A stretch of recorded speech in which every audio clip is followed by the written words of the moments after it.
The autumn of 1889 came to the Oklahoma Territory with a low sky and the smell of rain that had not yet fallen.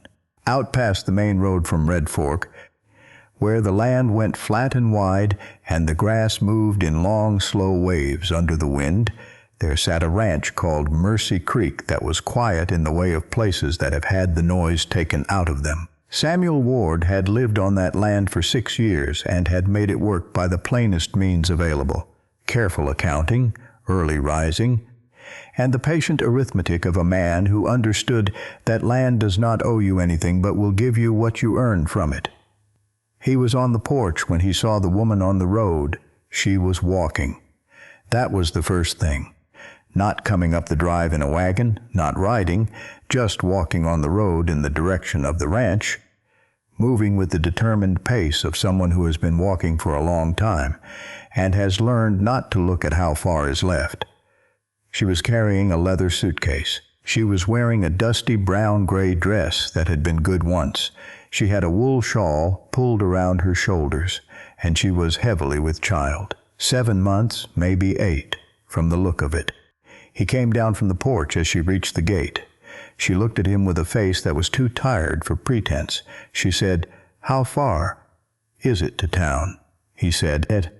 She nodded in the way of someone accepting a verdict. She turned to go. He said, "You're not going to make it."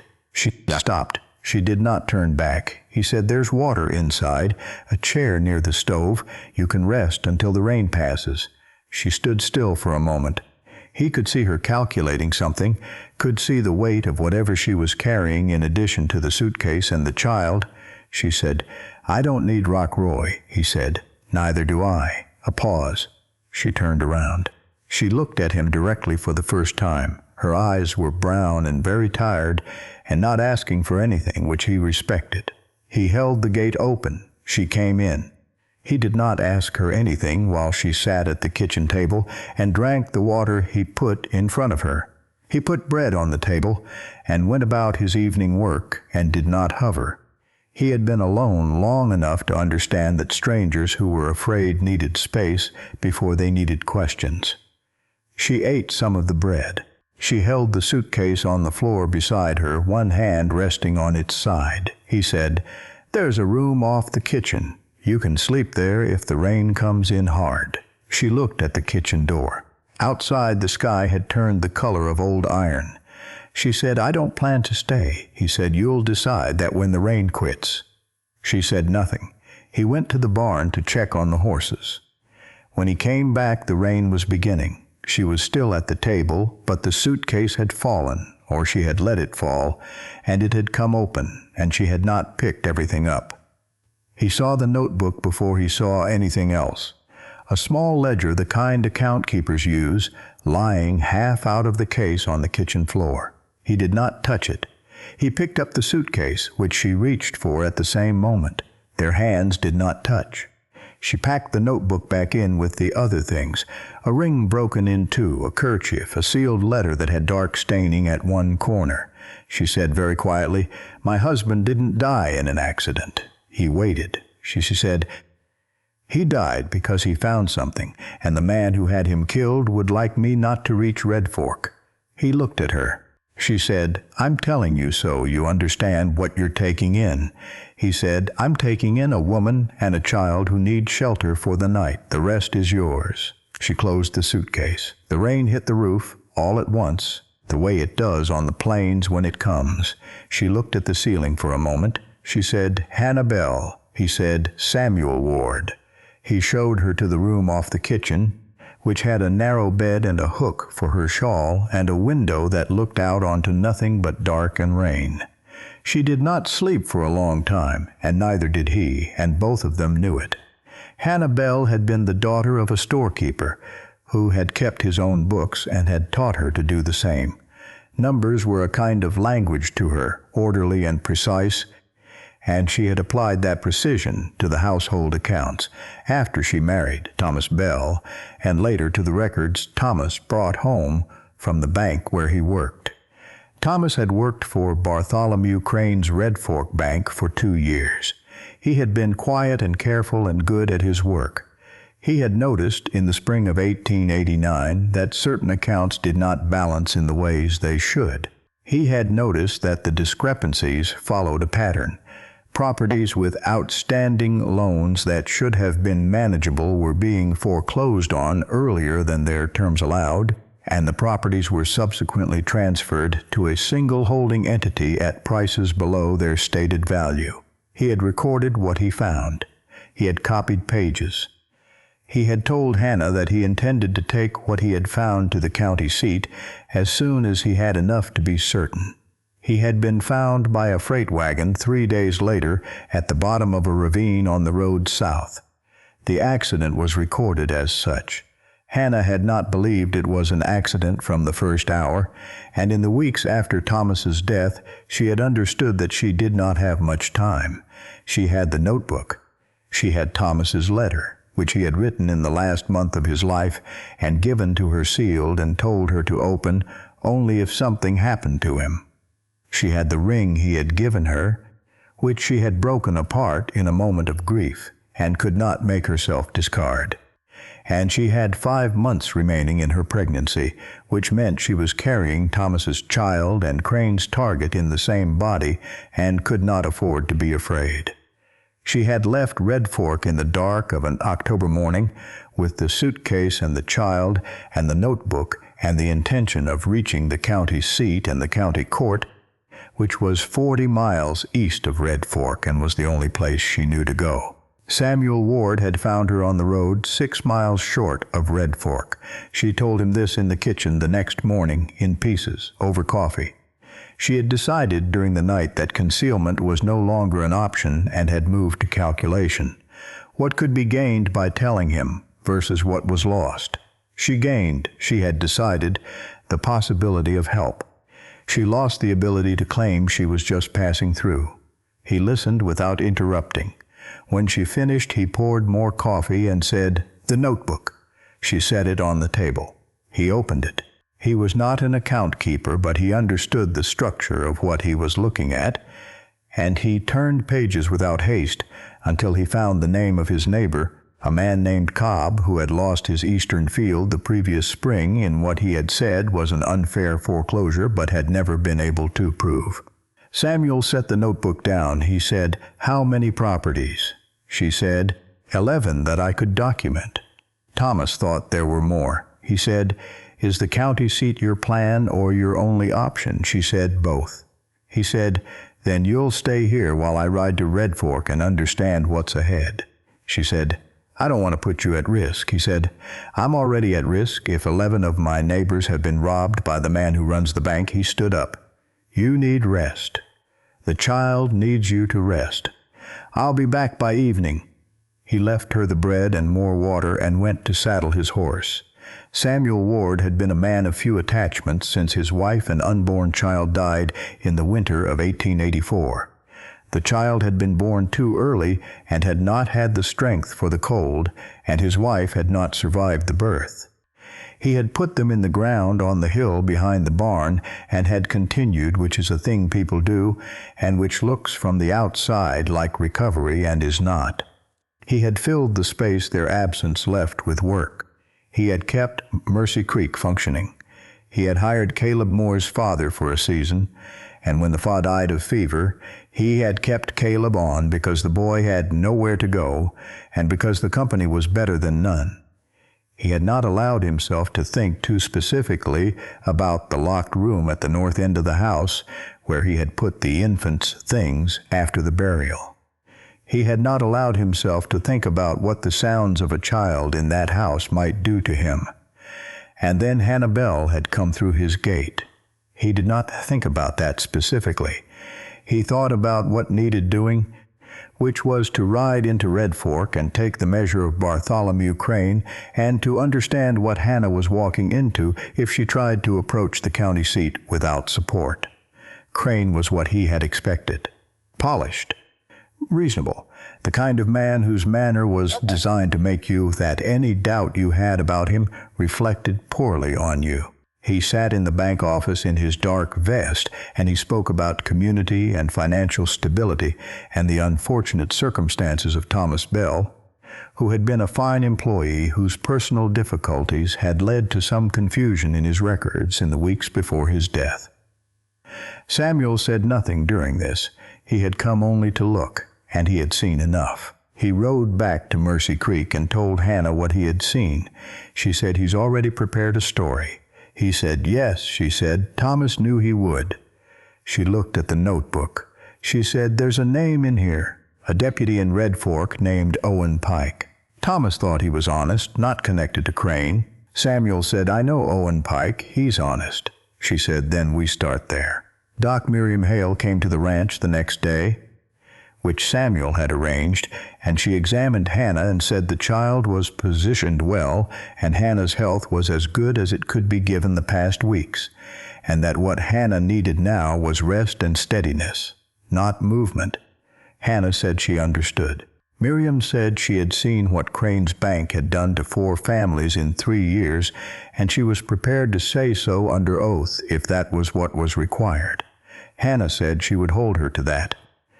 Ruth Calder at the general store came not long after, which Miriam had arranged, because Ruth kept receipts with the fidelity of a woman who had been cheated twice and refused to be cheated again. She showed Hannah 3 accounts from families who had paid more than their ledgers reflected, and she showed how the discrepancy dated to the same quarter that Thomas had begun documenting. Owen Pike came in the evening, after the store closed. He sat at the kitchen table and read the notebook from the first page. He took notes of his own.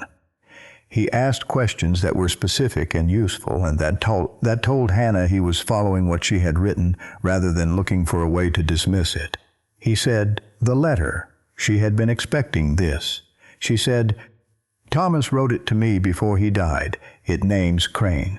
She opened it for the first time since sealing it with Thomas's instruction. She read it herself first. Then she read it aloud, which was harder. Thomas had written plainly. He had described what he had found. He had named Crane. He had written down the name of the man Crane had used to alter the transport records for 2 of the foreclosed properties, a man who worked at the freight office. He had written that if something happened to him, the notebook and the letter together should be enough.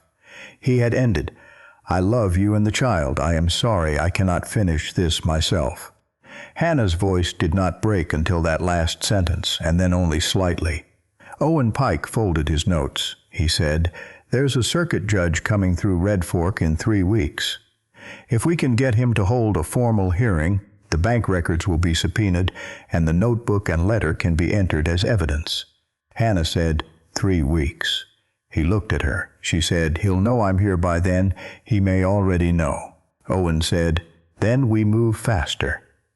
The moment Crane knew where Hannah was came the way bad news comes on the plains suddenly and with no warning. A man appeared at the Mercy Creek gate one afternoon, well-dressed, with a county notice in his hand, asking Hannah to submit to an interview regarding Thomas Bell's employment records.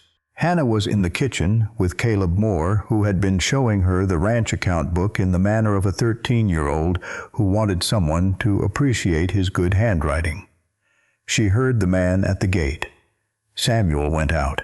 He read the notice. He said, "This is from the bank, not from the county. It's not binding." The man said the bank had a right to interview witnesses. Samuel said, "She's not a witness. She's a widow resting at a private residence. If the county has something to say to her, the county can say it through a proper process." The man left. That evening the lamp was lit, and Caleb had gone to bed, and Hannah was at the kitchen table with the notebook when she told Samuel about Thomas finding the ma inside the wedding ring. He looked up. She set the ring halves on the table. She said, "He had this made specially.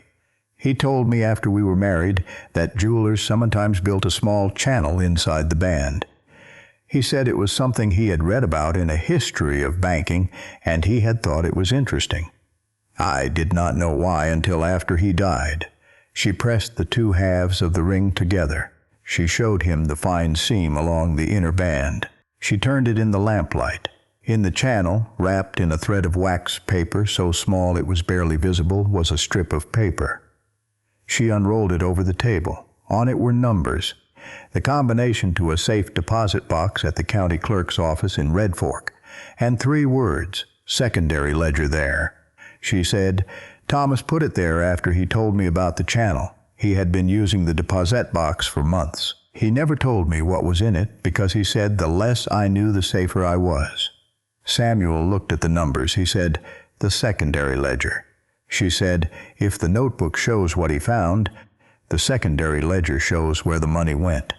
He said, then we get it. She said, it requires someone to open the box at the county clerk's, which requires the combination and a death certificate for Thomas, which I have, and proof of standing as his heir, which I have. He said, you can't travel right now. She said, I know. She looked at the numbers, but you can. The hearing in Red Fork came together faster than Owen Pike had expected, because Crane had made the mistake of filing a complaint against Hannah for alleged theft of proprietary bank documents, which gave the circuit judge a reason to convene quickly, and which was, as Hannah noted, exactly the kind of overreach that careful men do when they begin to be afraid. The courthouse was a single room with benches and an oil lamp on the judge's table, and enough space for the 20 people who crowded in. Crane arrived with his lawyer and his composure, and a carefully ordered argument about the integrity of bank records and the instability of grieving witnesses. Hannah arrived with Samuel and Owen Pike and Ruth Calder and Miriam Hale, and the secondary ledger from the county clerk's, which Samuel had retrieved the day before. Crane did not see the secondary ledger until it was on the judge's table. When he saw it, something in his face changed. Hannah saw it change and was glad. The hearing was long, and the details were dense, and the judge was patient with the complexity of what was being laid in front of him. Owen Pike presented the notebook. Hannah read Thomas's letter aloud, the second time she had done it, and her voice did not break at all this time. Ruth Calder presented her account discrepancies. Miriam presented her record of 4 families who had lost land in irregular foreclosure proceedings. The freight office employee who had altered the transport records had, under the knowledge that Owen Pike was investigating, come to the deputy voluntarily the week before and given a statement. That statement was read into the record, and Samuel presented the secondary ledger. It was, as Thomas had suspected, a full accounting of the mechanism. The fees paid to the freight office employee, the arrangement with the holding company, the recorded value of the transferred properties against their actual market value, and 6 entries for legal and consulting fees paid to a private firm in Topeka that did not exist. Crane said the ledger was fraudulent. The judge said the ledger was in the bank's own accounting format and bore Crane's own initials on 4 of the pages. Hannah said from the bench, my husband died because he found this. I want the record to say that. The judge said the record would reflect the full account of what had been found. The sheriff of Red Fork, who had been sitting in the back of the room with the expression of a man whose arrangements were dissolving around him, stood and walked out during the testimony about the secondary ledger. He did not return. Crane was taken into county custody at the end of the hearing. His lawyer said nothing further. It was cold on the road back to Mercy Creek.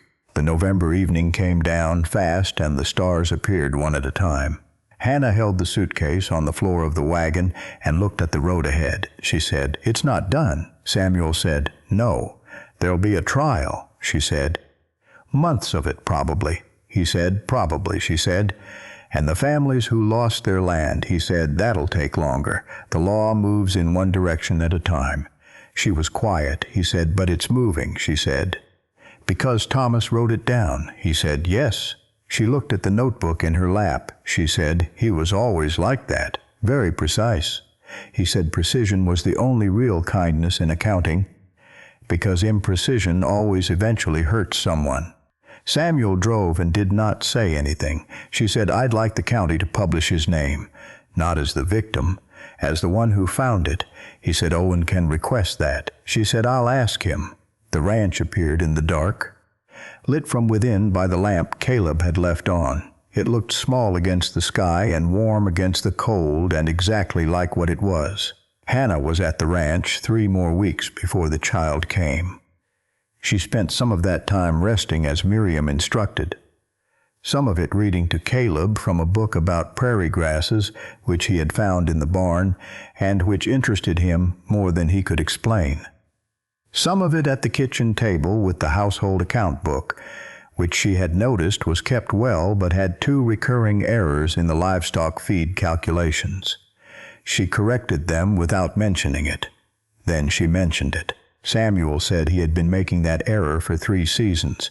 She said, "It's not a large error, but over 3 seasons it adds up." He said, "What does it add up to?" She told him. He looked at the number. He said, "That's a new fence post line." She said, "About that, yes." He looked at the corrected page. He said, "Thank you." She said, "It's what I'm good at." The child came in the night, in the kitchen room, with Miriam there and Samuel outside, in the cold doing what men do when they have been told they are not needed and are needed anyway, which is wait and listen and be ready. He heard when the waiting was over. Miriam called him in. He came to the doorway. Hannah was sitting against the pillow, holding the child. The child was small and very loud, which Miriam said was a good sign, and which Samuel thought was the best sound he had heard in 6 years. Hannah looked up. She said, "Come in." He came to the doorway and stopped there. She said, "He's all right." He said, "I can hear that." She looked at the child and then at Samuel. She said, "His name is Thomas Samuel Bell." He was very still. She said, "Thomas is his father. Samuel is for the man who kept the gate open." He said, "Hannah." She said, "That's the name, if you don't object." He said, "I don't object." He stood in the doorway for a while. Caleb appeared behind him and looked at the baby and said it was smaller than he expected, and Hannah said that was generally how they came, and Caleb said that made sense and went to bed. Samuel did not go to bed.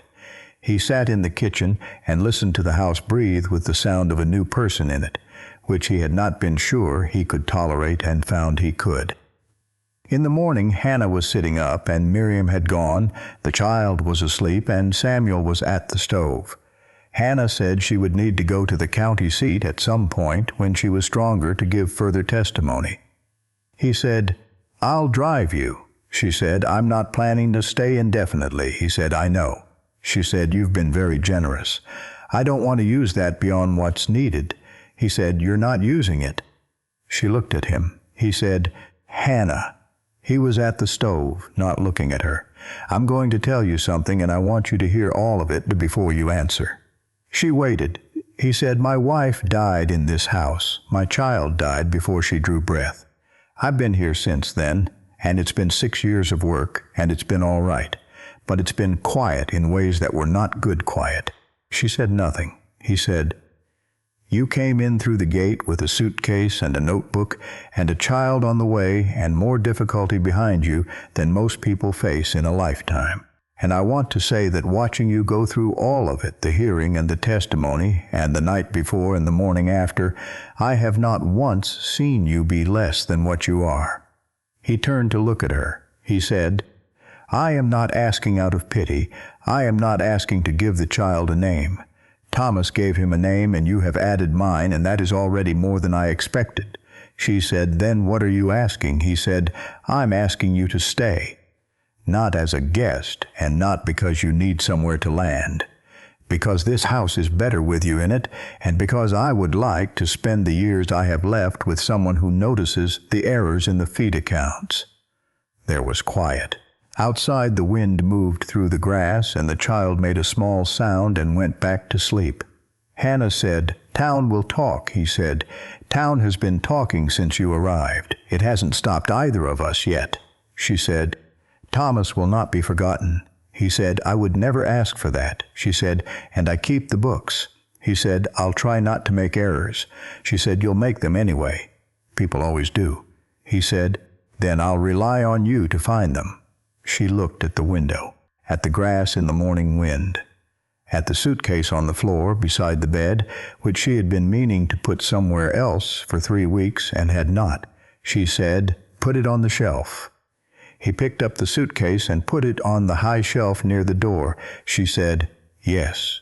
He sat down across from her, and they looked at the child for a while in the morning light, which is something that does not need explaining. Caleb appeared in the doorway eventually and said he had made coffee, and it was terrible, and did Hannah want any? She said yes. He brought it, and it was indeed not good, and she drank it anyway because the morning was cold, and because it was offered freely, and because some things you accept not for their quality, but for what they mean. A house can hold grief. That is not a design flaw. Grief is one of the things a house must hold if it is to hold anything real, and the houses that cannot hold it are houses that have been kept too clean for living. Mercy Creek Ranch had held grief for 6 years. It had done this faithfully and without complaint, and had continued to function around the weight of it, as good structures do. What it had not done in 6 years was make room for what comes after.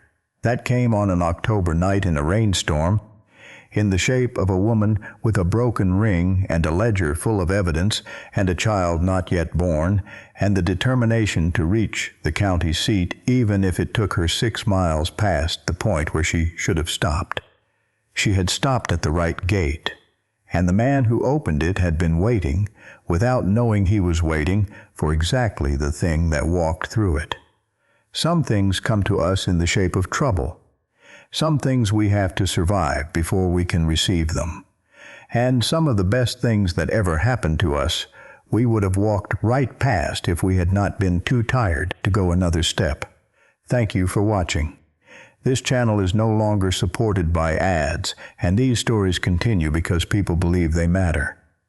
Patreon is a quiet way to support the work with early access, story previews, and small moments of input before each tale is fully told. On screen now is a preview of the Patreon page. If you'd like to support the channel, the invitation is in the first pinned comment down below.